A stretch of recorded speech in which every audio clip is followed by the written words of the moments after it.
Assalamualaikum warahmatullahi wabarakatuh.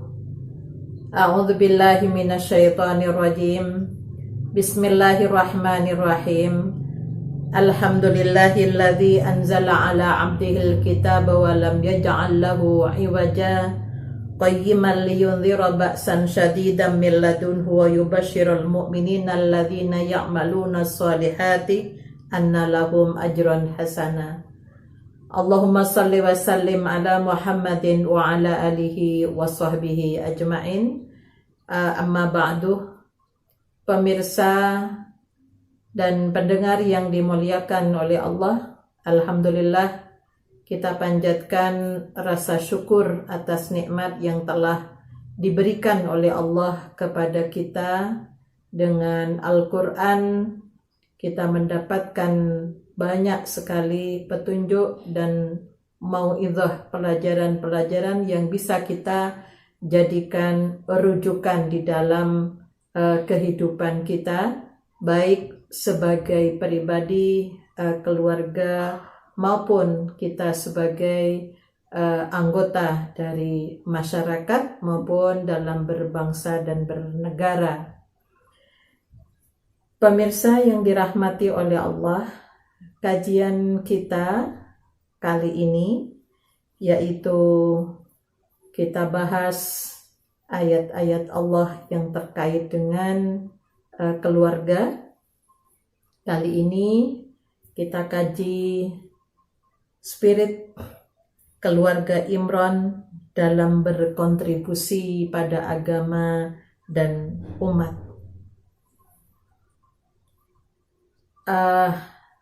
Quran surat Ali Imran diawali dengan al-huruful muqatta'ah, huruf-huruf yang putus, yang seperti biasanya ada dua hal yang akan disampaikan oleh Allah. Yang pertama adalah Allah menjelaskan tentang fungsi Al-Quran. Yang kedua, Allah akan menjelaskan sesuatu yang tidak semuanya bisa dinalar oleh pikiran atau akal manusia semata. Pada Quran surat Ali Imran diawali dengan Bismillahirrahmanirrahim. Alif Lam Mim. Allahu la ilaha illa huwal hayyul qayyum. Nazzala 'alaikal kitaba bil haqqi musaddiqan lima baina yadayhi wa anzala at-taurata wal injil. Bahwa Allah yang menurunkan Al-Quran itu dengan tujuan yang benar untuk dijadikan pelajaran, sehingga pada kajian kali ini kita fokus pada spirit dari keluarga Imran dalam kontribusi pada agama dan umat. Pada surat Ali Imran ayat 33, A'udzubillahi minasyaitonir rajim. Innallaha astafa Adama wa Nuha wa ala Ibrahima wa ala Imrana 'alal 'alamin dzurriyyatan ba'duha min ba'di wallahu sami'un 'alim. Sesungguhnya Allah telah memilih Adam, Nuh, keluarga Ibrahim, dan keluarga Imran melebihi segala umat di masa mereka masing-masing, yaitu suatu keturunan yang sebagiannya turunan dari yang lain. Allah Maha mendengar lagi Maha mengetahui. Ayat ini menjelaskan tentang silsilah dari keturunan Nabiullah Adam alaihissalam pada Nabi Nuh, kemudian Nabi Ibrahim. Nabi Ibrahim punya dua keturunan, yang satu Nabi Ismail, yang satunya adalah Nabi Ishak, yang terus melahirkan Yakub ya, dari Yakub itu yang dikatakan Bani Israel sampai kepada Nabi Isa alaihissalam. Nah, yang dimaksud keluarga Imran di sini ada dua. Para mufasir menjelaskan bahwa ada Imran ayahnya Nabi Musa, ada Imran ayahnya Siti Maryam, kakeknya Nabi Isa alaihissalam, yang itu merupakan keturunan yang berkesinambungan. Kemudian pada ayat berikutnya, idz qalat imra'atu imrana rabbi inni nadartu laka ma fi batni muharraram fataqabbal minni innaka antas samiul alim. Ingatlah ketika istri Imran berkata, ya Tuhanku, sesungguhnya aku menadarkan kepada engkau anak yang dalam kandunganku menjadi hamba yang soleh dan berkhidmat di Baitul Maqdis. Karena itu terimalah nazar itu daripadaku. Sesungguhnya engkaulah yang maha mendengar lagi maha mengetahui. Yang kita jadikan spirit pada ayat ini, seorang ibu yang begitu berharap bagaimana anak yang dilahirkannya itu menjadi anak yang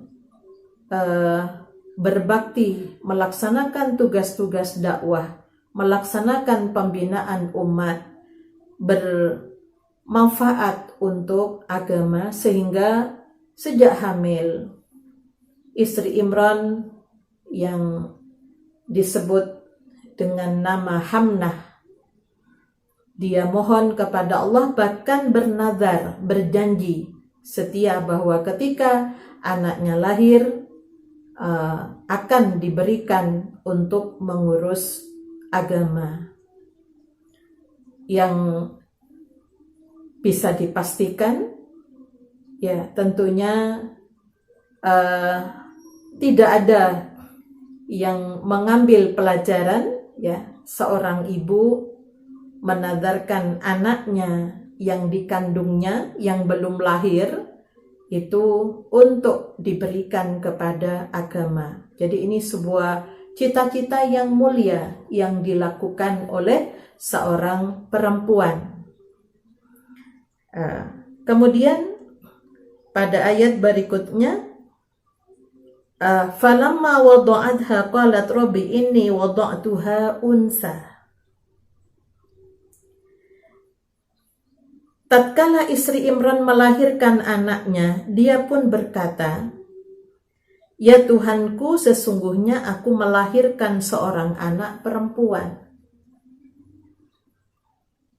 Wallahu a'lam bima wada'at. Allah lebih mengetahui apa yang dilahirkannya itu.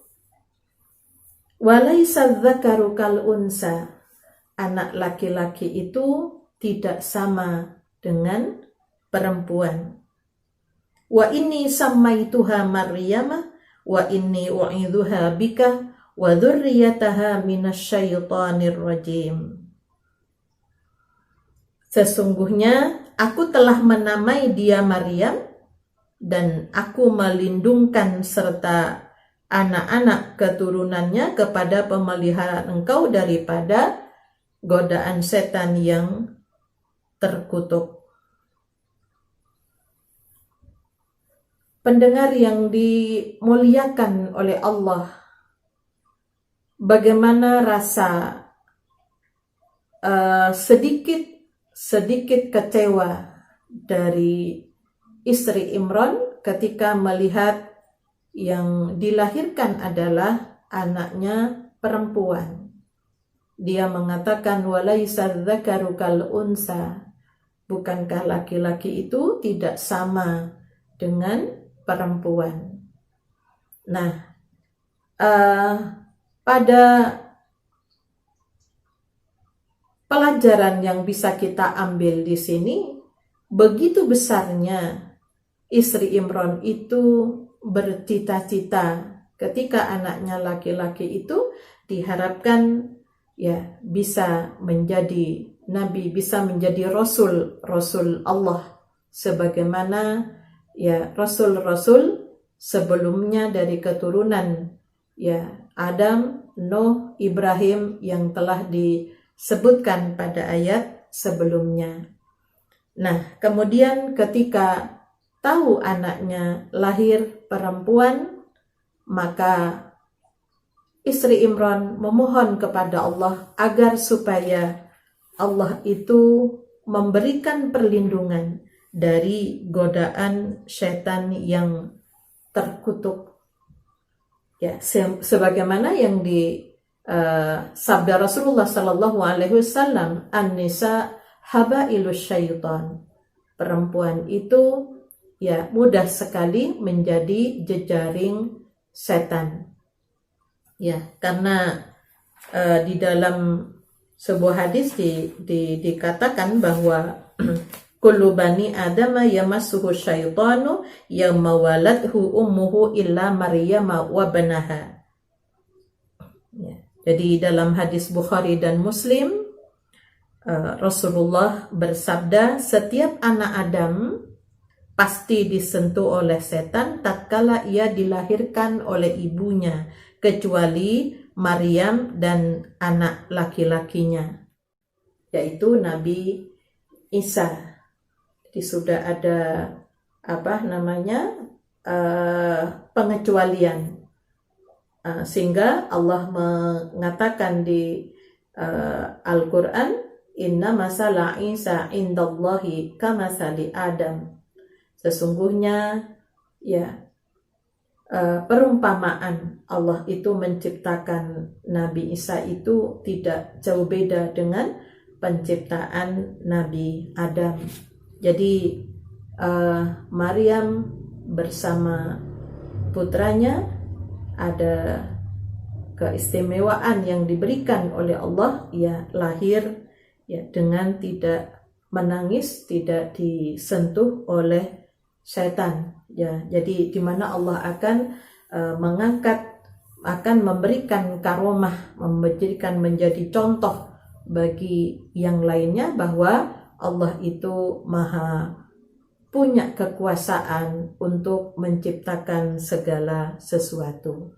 Nah, apa yang dapat kita ambil pelajaran bagaimana kontribusi dari keluarga Imran, baik Imran ayahnya Nabi Musa ya di dalam mengantarkan anaknya sebagai pemimpin ya umat, kemudian juga bagaimana Imran yang istrinya dari mengandung sudah bercita-cita ingin mendapatkan anak yang saleh ya, kemudian bisa berbakti kepada Allah, melaksanakan tugas-tugas agama, namun setelah lahir ternyata lahir sebagai perempuan.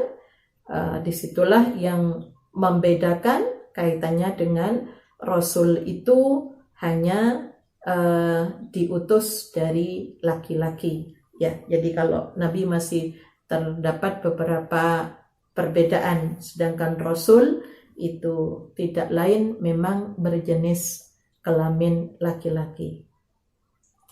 Dari kesungguhan sejak hamil, jadi usaha-usaha yang dilakukan oleh keluarga Imran, ayahnya dan ibunya dan ibunya Maryam ini, maka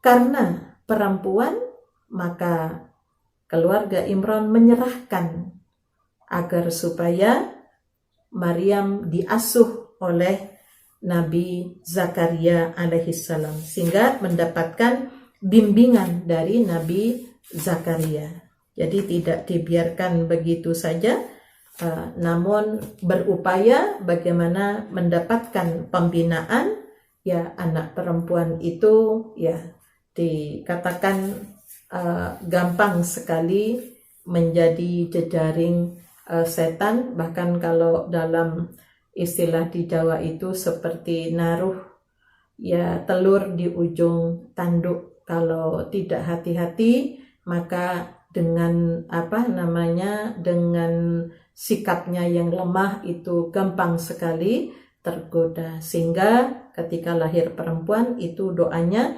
inni wa'idzuha bika wa dzurriyyataha minasyaitonir rajim. Jadi ini yang baik laki-laki maupun perempuan, kita selalu mohon kepada Allah anak-anak kita dijauhkan dari godaan setan yang terkutuk. Ya.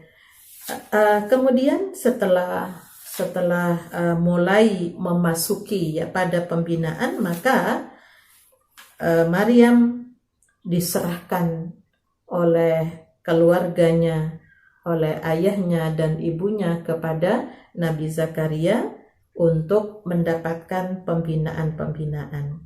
Sehingga ketika kita melihat di sini kaitannya dengan pelajaran yang bisa kita ambil, fataqabbalaha rabbuha biqabulin hasanin wa ambataha nabatan hasana wa kaffalaha Zakaria kullama dakhala 'alaiha Zakaria al-mihrab wajada indaha rizqa qala ya Maryam wa anna laki hadha qalat huwa min indillah innallaha yarzuqu may yasha'u bighairi hisab.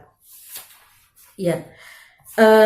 Berkaitan dengan ada hal-hal yang ditemui oleh Nabi Zakaria terhadap kondisi yang ada pada Maryam, ya. Jadi Maryam berhasil ya dididik, kemudian Maryam berupaya untuk menerima apa yang diinginkan ibunya dan rela mengkhususkan diri beribadah dan berkhidmat di rumah Allah. Ya, jadi kalau kita di sini Maryam walaupun perempuan, dia adalah perempuan yang ahli iktikaf ya di dalam masjid yang ditemui oleh Nabi Zakaria. Di mihrab itu tempat khusus ya untuk beribadah.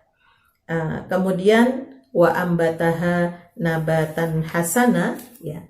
Allah memelihara dan menumbuhkan dengan pemeliharaan dan tumbuh ya layak sama halnya seperti tanaman yang mendapatkan pemeliharaan yang bagus, yaitulah dalam pembinaan Nabi Zakaria. Wa kaffalaha Zakaria, Allah menjadikan Zakaria sebagai penanggung jawab untuk seluruh kemaslahatannya dan menjadi wali bagi seluruh urusannya.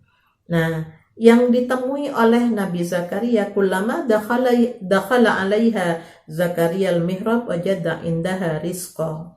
Jadi setiap Nabi Zakaria masuk menemuinya di mihrabnya, tempat khusus untuk ibadah ya bagi Maryam, beliau melihat berbagai makanan yang buah-buahan yang tidak dapat dijumpai dalam musim itu.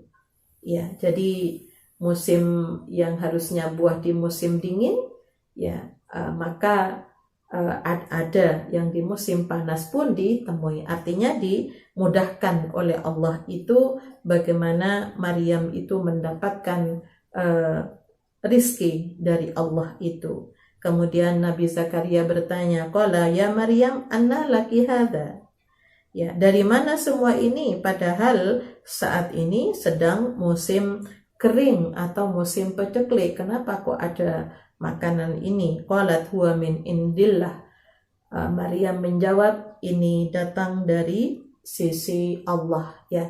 Jadi nampaknya disitulah Maryam dengan kesolihannya Allah memberikan karomah. Jadi karomah itu suatu kejadian luar biasa yang tidak akan dialami oleh siapapun. Untuk yang kasus seperti ini hanya dialami oleh Maryam, ibunya Nabi Isa ya alaihissalam, sehingga Allah memberikan keturunan yaitu seorang laki-laki ya yang tanpa diawali dengan proses yang biasanya orang melakukan hubungan suami istri lewat pernikahan, tapi ini benar-benar pemberian dari Allah Subhanahu wa Ta'ala yang tidak akan terjadi pada perempuan-perempuan yang lain. Nah, untuk itulah maka kalau kita ambil pelajaran ya untuk mendapatkan keturunan yang soleh tentunya tidak berhenti hanya di anak kandung saja, tapi bagaimana kita berharap ternyata dari keluarga Imran baru ya dikabulkan oleh Allah pada cucunya. Jadi Allah tidak mengabulkan ya ternyata anak yang dilahirkan itu perempuan nggak mungkin jadi rasul.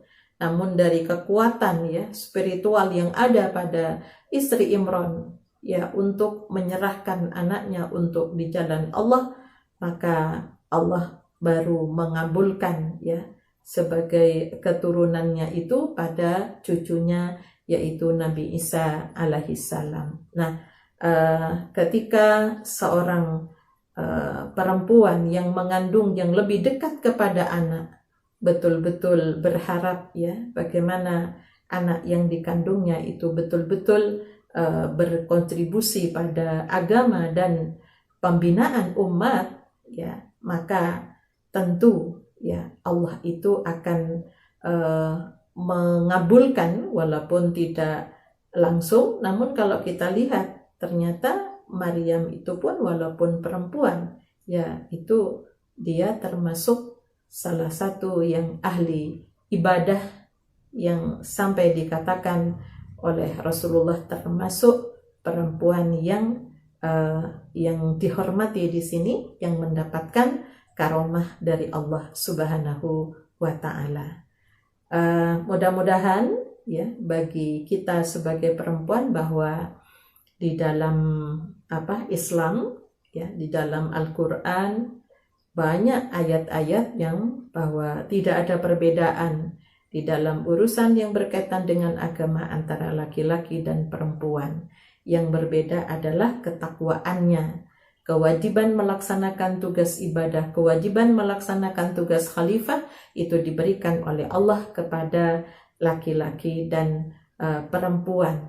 Ya, hanya ada kekhususan memang perempuan tidak mendapatkan amanah untuk menjadi rasul karena perempuan ada hal-hal yang merupakan karunia dari Allah, yaitu melahirkan, mengandung, melahirkan, menyusui. Itu adalah karunia Allah yang diberikan khusus kepada perempuan ya, sehingga kita bisa mengambil dari spirit yang ada pada keluarga Imran, baik Imran ya sebagai keluarga dari Nabi Musa, kemudian juga Imran sebagai kakeknya Nabi Isa alaihi salam ya, terutama kepada istrinya yang begitu besar cita-citanya untuk ya kelangsungan keturunan yang bisa berkhidmat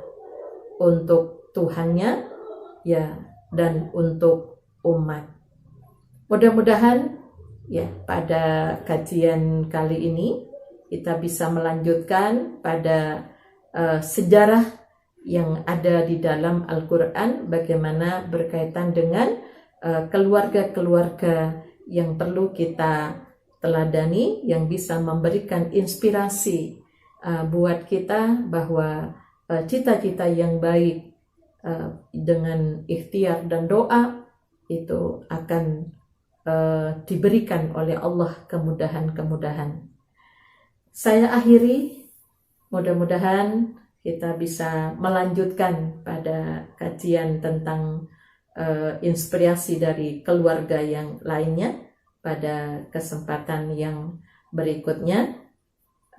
Saya akhiri, nasrum minallah wa fathun qarib wa basyiril mu'minin walhamdulillahi rabbil alamin. Assalamualaikum warahmatullahi wabarakatuh.